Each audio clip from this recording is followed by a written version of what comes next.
Hello students, M ਸੰਗੀਤ Sharma from English zone Bathinda. ਅੱਜ ਅਸੀਂ ਸਟਾਰਟ ਕਰਦੇ ਹਾਂ ਨਿਊ ਕਿਊ ਕਾਰਡ, ਜਿਹੜਾ ਕਿ ਜੈਨ ਟੂ ਅਪ੍ਰੈਲ ਲਿਸਟ ਦਾ ਹੀ ਕਿਊ ਕਾਰਡ ਹੈ। ਕਿਊ ਕਾਰਡ ਹੈ describe an interesting conversation you had with your friend. ਤਾਂ ਇੱਕ ਕਨਵਰਸੇਸ਼ਨ ਤੁਸੀਂ ਡਿਸਕ੍ਰਾਈਬ ਕਰਨੀ ਹੈ ਜਿਹੜੀ ਕਿ ਤੁਸੀਂ ਆਪਣੀ ਫਰੈਂਡ ਨਾਲ ਕੀਤੀ। ਸਕਰੀਨ 'ਤੇ ਤੁਸੀਂ ਇਹਦੇ ਬੁਲੇਟ ਪੁਆਇੰਟਸ ਦੇਖ ਸਕਦੇ ਹੋ। ਜਿੱਦਾਂ ਫਸਟ ਤੁਹਾਨੂੰ ਦਿੱਤਾ ਹੋਇਆ ਹੂ ਯੂ ਸਪੋਕ ਵਿਦ, ਤੁਸੀਂ ਕਿਸ ਨਾਲ ਗੱਲ ਕੀਤੀ। ਵੇਅਰ ਯੂ ਵਰ, ਤੁਸੀਂ ਕਿੱਥੇ ਸੀ। ਵਟ ਦਾ ਕਨਵਰਸੇਸ਼ਨ ਵਾਜ਼ ਅਬਾਊਟ, ਅਤੇ ਕਿਸ ਬਾਰੇ ਸੀ ਕਨਵਰਸੇਸ਼ਨ ਮੀਨਸ ਗੱਲਬਾਤ। And explain why you think it was interesting, ਅਤੇ ਐਕਸਪਲੇਨ ਕਰੋ ਕਿ ਤੁਹਾਨੂੰ ਇਹ ਕਨਵਰਸੇਸ਼ਨ ਇੰਟਰਸਟਿੰਗ ਕਿਉਂ ਲੱਗੀ। ਹੁਣ ਅਸੀਂ ਕਿਊ ਕਾਰਡ ਸਟਾਰਟ ਕਰਦੇ ਹਾਂ। ਸਭ ਤੋਂ ਪਹਿਲਾਂ ਜਨਰਲ ਸਟੇਟਮੈਂਟ ਦੇਖਦੇ ਹਾਂ। Conversation is interactive communication between two ਔਰ ਮੋਰ ਪੀਪਲ। ਤਾਂ ਕਨਵਰਸੇਸ਼ਨ ਕੀ ਹੈ? ਦੋ ਜਾਂ ਦੋ ਤੋਂ ਜ਼ਿਆਦਾ ਲੋਕਾਂ ਦੇ ਵਿਚਾਲੇ ਗੱਲਬਾਤ ਨੂੰ ਕਿਹਾ ਜਾਂਦਾ ਹੈ। ਨੈਕਸਟ ਲਾਈਨ ਦਿੱਤੀ ਹੋਈ ਹੈ ਤੁਹਾਨੂੰ, the development of conversation skills is very important to live in society. ਤਾਂ ਕਨਵਰਸੇਸ਼ਨ ਸਕਿੱਲਸ ਦੀ ਡਿਵੈਲਪਮੈਂਟ ਬਹੁਤ ਜ਼ਰੂਰੀ ਹੈ ਅਗਰ ਆਪਾਂ ਸੁਸਾਇਟੀ ਦੇ ਵਿੱਚ ਰਹਿਣਾ ਹੈ, ਕਿਉਂਕਿ ਸਾਨੂੰ ਕਨਵਰਸੇਸ਼ਨ ਸਕਿੱਲਸ ਦੀ ਲੋੜ ਪੈਂਦੀ ਹੈ ਜਦੋਂ ਅਸੀਂ ਕਿਸੇ ਨਾਲ ਵੀ ਗੱਲ ਕਰਦੇ ਹਾਂ। ਨੈਕਸਟ ਰੀਡ ਕਰਦੇ ਹਾਂ। As I am extrovert person, I do have talks with my family, friends and sometimes with strangers on different topics। ਜਿਸ ਤਰ੍ਹਾਂ ਕਿ ਇਹਦੇ ਵਿੱਚ ਦੱਸਿਆ ਹੋਇਆ ਕਿ ਮੈਂ ਐਕਸਟਰੋਵਰਟ ਪਰਸਨ ਹਾਂ। ਐਕਸਟਰੋਵਰਟ ਪਰਸਨ ਉਹ ਹੁੰਦਾ ਜਿਹੜਾ ਹਰ ਇੱਕ ਨਾਲ ਘੁਲ ਮਿਲ ਜਾਂਦਾ ਹੈ ਐਂਡ ਹਰ ਇੱਕ ਨਾਲ ਖੁੱਲ੍ਹ ਕੇ ਗੱਲਬਾਤ ਕਰ ਸਕਦਾ ਹੈ। ਤੁਸੀਂ ਇੱਥੇ ਆਪਣੇ ਅਕੋਰਡਿੰਗ ਇੰਟਰੋਵਰਟ ਪਰਸਨ ਵੀ ਲਿਖ ਸਕਦੇ ਹੋ, ਬਟ ਤੁਹਾਨੂੰ ਉਸ ਅਕੋਰਡਿੰਗ ਇਹਦੀਆਂ ਨੈਕਸਟ ਲਾਈਨਸ ਨੇ ਜਿਹੜੀਆਂ ਚੇਂਜ ਕਰਨੀਆਂ ਪੈਣਗੀਆਂ। ਤਾਂ ਇਹਦੇ ਅਕੋਰਡਿੰਗ ਅਸੀਂ ਰੀਡ ਕਰਦੇ ਹਾਂ, ਜਿਵੇਂ ਇਹਦੇ ਵਿੱਚ ਲਿਖਿਆ ਹੈ as I M N extrovert person. ਤਾਂ ਜਿੱਦਾਂ ਕਿ ਮੈਂ ਐਕਸਟਰੋਵਰਟ ਪਰਸਨ ਹਾਂ, ਇਸ ਕਰਕੇ ਕੀ ਹੈ, I do have talks with my family, friends and some time with strangers on different topics. ਇਸ ਕਰਕੇ ਕੀ ਹੈ ਵੀ ਮੈਂ ਯੂਜ਼ਲੀ ਗੱਲ ਕਰਦਾ ਰਹਿੰਦਾ ਆਪਣੀ ਫੈਮਲੀ ਨਾਲ, ਫਰੈਂਡਸ ਨਾਲ and some times with strangers. Even ਕਿ ਕਈ ਵਾਰ ਸਟਰੇਂਜਰਸ ਮੀਨਸ ਹੁੰਦੇ ਨੇ ਅਜਨਬੀ, ਜਿਨ੍ਹਾਂ ਨੂੰ ਆਪਾਂ ਨਹੀਂ ਜਾਣਦੇ, ਤਾਂ ਉਹਨਾਂ ਨਾਲ ਵੀ ਮੈਂ ਕਈ ਵਾਰ ਅਲੱਗ-ਅਲੱਗ ਟੋਪਿਕਸ 'ਤੇ ਗੱਲ ਕਰਦਾ ਰਹਿੰਦਾ। ਬਿਕੋਜ਼ ਕੀ ਹੈ, ਕਿਉਂਕਿ ਮੈਂ ਐਕਸਟਰੋਵਰਟ ਪਰਸਨ ਹਾਂ, ਇਸ ਕਰਕੇ ਮੀਨਸ ਮੇਰਾ ਨੇਚਰ ਹੀ ਇਸ ਤਰ੍ਹਾਂ ਦਾ। ਨੈਕਸਟ ਲਾਈਨ ਰੀਡ ਕਰਦੇ ਹਾਂ। ਸੋ ਅਮੰਗ ਆਫ ਆਲ ਟਾਕਸ, ਕਹਿੰਦੇ I would like to talk about an interesting conversation with one of my best friends.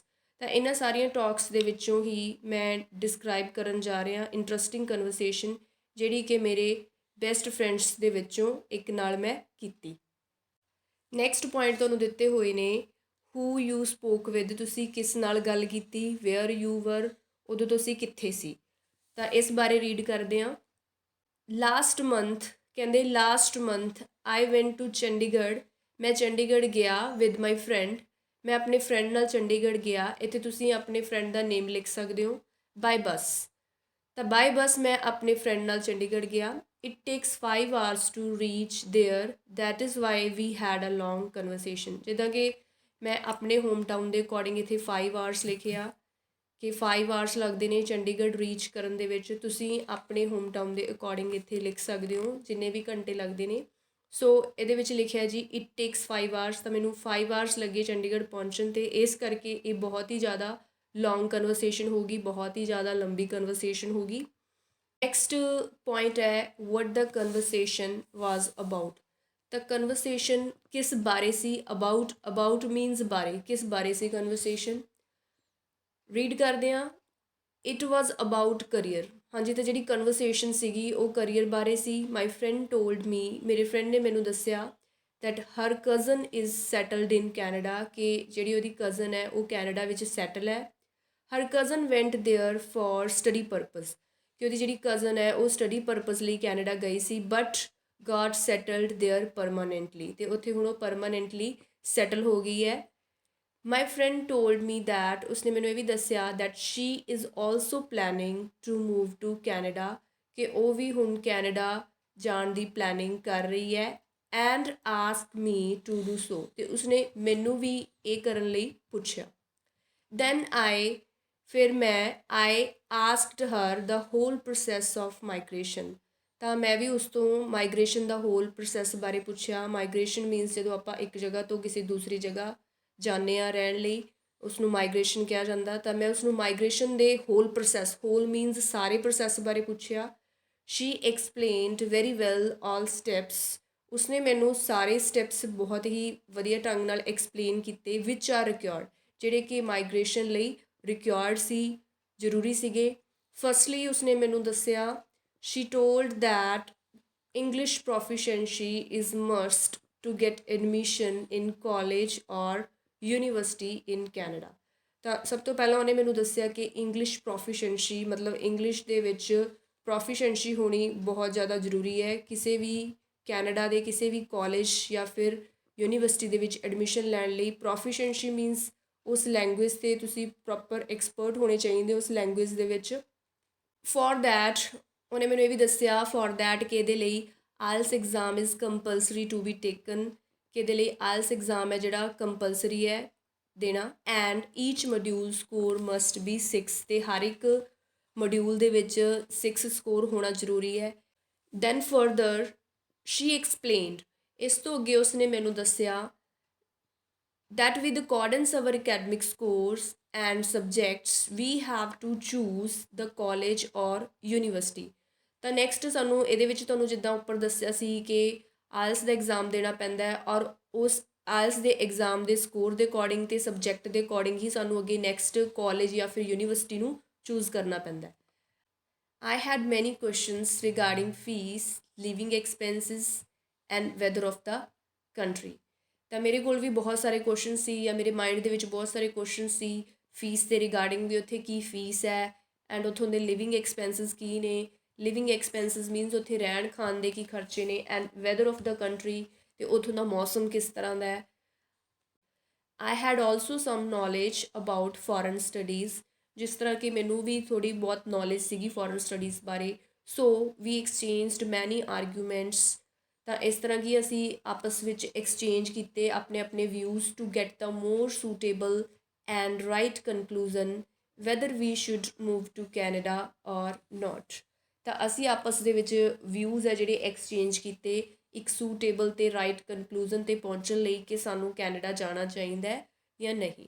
More over ਇਸ ਤੋਂ ਅੱਗੇ ਮਾਈ ਫਰੈਂਡ ਟੋਲਡ ਮੀ, ਮੇਰੀ ਫਰੈਂਡ ਨੇ ਮੈਨੂੰ ਦੱਸਿਆ that if we get required bands in IELTS, ਕਿ ਅਗਰ ਅਸੀਂ ਰਿਕੁਆਇਰਡ ਬੈਂਡਸ ਨੇ ਜਿਹੜੇ ਆਇਲਸ ਦੇ ਵਿੱਚ ਲੈ ਲੈਂਦੇ ਆ, ਦੇਅਰ ਆਰ ਮੈਨੀ ਅਦਰ ਸਟੇਜਸ, ਹੋਰ ਵੀ ਬਹੁਤ ਸਾਰੀਆਂ ਸਟੇਜਸ ਨੇ ਅੱਗੇ ਵੀ ਹੈਵ ਟੂ ਕੰਪਲੀਟ, ਜਿਹੜੀਆਂ ਸਾਨੂੰ ਪੂਰੀਆਂ ਕਰਨੀਆਂ ਪੈਂਦੀਆਂ ਨੇ।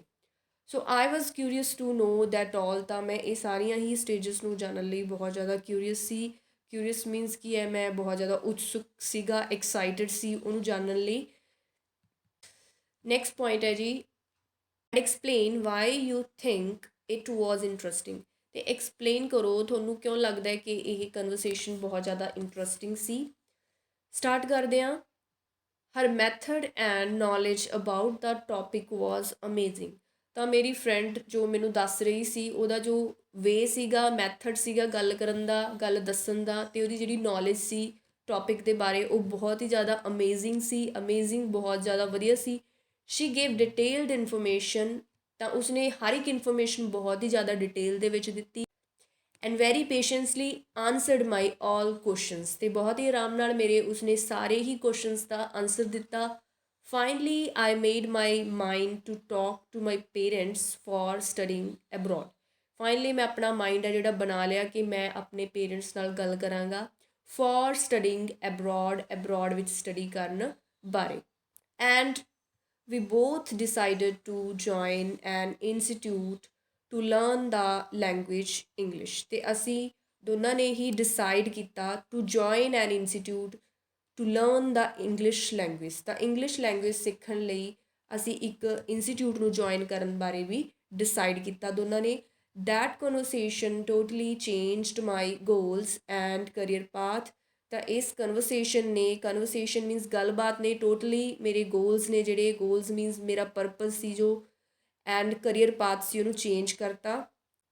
ਦ topic continued for an hour and times flew very fast, ਤਾਂ ਜਿਹੜਾ ਟੋਪਿਕ ਸੀਗਾ ਉਹ 1 ਘੰਟੇ ਤੱਕ ਚੱਲਦਾ ਰਿਹਾ। And the Times flew very fast, ਅਤੇ ਟਾਈਮ ਬਹੁਤ ਹੀ ਤੇਜ਼ੀ ਨਾਲ ਲੰਘ ਗਿਆ, ਪਤਾ ਵੀ ਨਹੀਂ ਲੱਗਿਆ। So that was N interesting conversation with my friend, ਤਾਂ ਇਹ ਕੀ ਸੀ, ਇੱਕ ਬਹੁਤ ਹੀ ਜ਼ਿਆਦਾ ਇੰਟਰਸਟਿੰਗ ਕਨਵਰਸੇਸ਼ਨ ਸੀ ਮੇਰੀ ਫਰੈਂਡ ਨਾਲ, which change the meaning of my life, ਜਿਸਨੇ ਟੋਟਲੀ ਮੇਰੀ ਲਾਈਫ ਦਾ ਮੀਨਿੰਗ ਹੈ ਜੋ ਉਹ ਚੇਂਜ ਕਰਤਾ। ਹਾਂਜੀ ਸਟੂਡੈਂਟਸ, ਇਹ ਸੀ ਸਾਡਾ ਅੱਜ ਦਾ ਕਿਊ ਕਾਰਡ। ਅਤੇ ਜੇਕਰ ਤੁਹਾਨੂੰ ਇਹ ਵੀਡੀਓ ਇਨਫੋਰਮੇਟਿਵ ਲੱਗੀ then please subscribe our channel. And ਅਗਰ ਤੁਹਾਨੂੰ ਕਿਸੇ ਵੀ ਕਿਊ ਕਾਰਡ ਦੇ ਵਿੱਚ ਪ੍ਰੋਬਲਮ ਹੈ ਜਾਂ ਫਿਰ ਤੁਸੀਂ ਕੋਈ ਕਿਊ ਕਾਰਡ ਪ੍ਰਪੇਅਰ ਕਰਨਾ ਤੁਹਾਡੇ ਤੋਂ ਪ੍ਰਪੇਅਰ ਨਹੀਂ ਹੋ ਰਿਹਾ, ਦੈਨ ਤੁਸੀਂ ਕਮੈਂਟ ਬਾਕਸ ਦੇ ਵਿੱਚ ਜ਼ਰੂਰ ਕਮੈਂਟ ਕਰੋ ਉਸ ਕਿਊ ਕਾਰਡ ਬਾਰੇ। ਡੈਫੀਨੇਟਲੀ ਅਸੀਂ ਤੁਹਾਡੀ ਉਸ ਕਿਊ ਕਾਰਡ ਦੀ ਪ੍ਰੈਪਰੇਸ਼ਨ ਦੇ ਵਿੱਚ ਹੈਲਪ ਕਰਾਂਗੇ। So thank you.